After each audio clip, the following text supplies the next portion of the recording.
Hello to those seeking charm and meaning in life.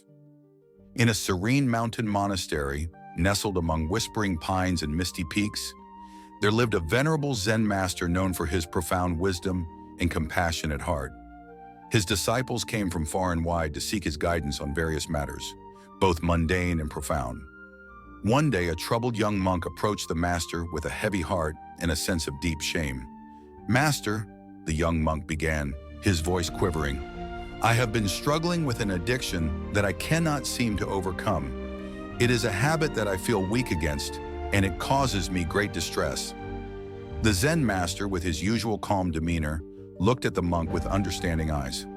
"Tell me more about this struggle," he said gently, inviting the monk to share his burden. The young monk hesitated, but then poured out his heart.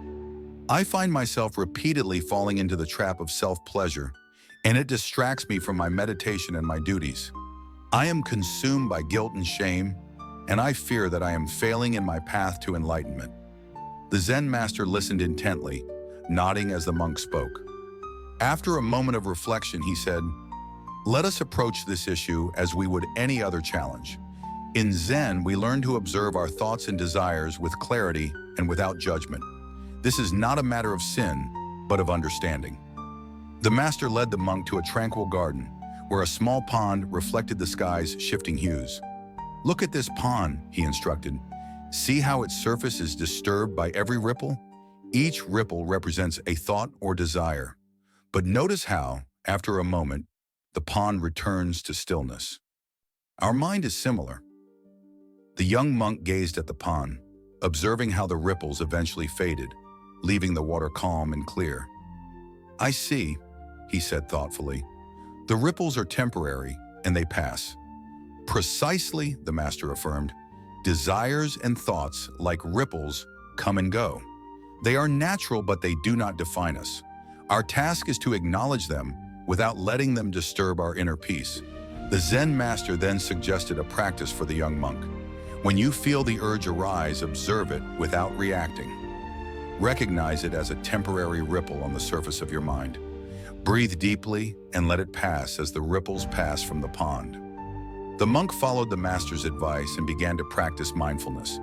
Each time he felt the urge, he would pause, observe his thoughts, and return to his breath. Gradually, he noticed that the urges lost their power over him.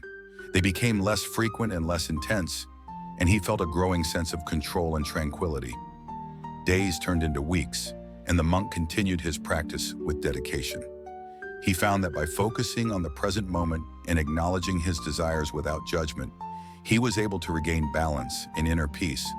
The shame and guilt that had once clouded his mind began to dissipate, replaced by a deeper understanding of himself.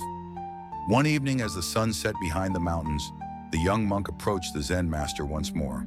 His eyes were clear, and his demeanor was serene. "Master, I am grateful for your guidance. I have learned that my struggles are not a mark of failure, but an opportunity for growth and self-awareness." The Zen master smiled warmly, his eyes twinkling with wisdom. "You have learned well. Remember that the path of enlightenment is not about eradicating desires, but understanding and transforming them. By observing your thoughts and remaining present, you have embraced the essence of Zen." The monk bowed deeply, feeling a profound sense of gratitude and peace.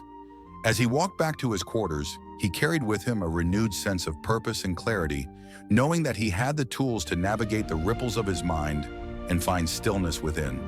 And so the young monk continued his journey, ever mindful of the lessons he had learned. Goodbye for now. Thanks for watching the video. Share your thoughts and comment, subscribe the channel, and like the video.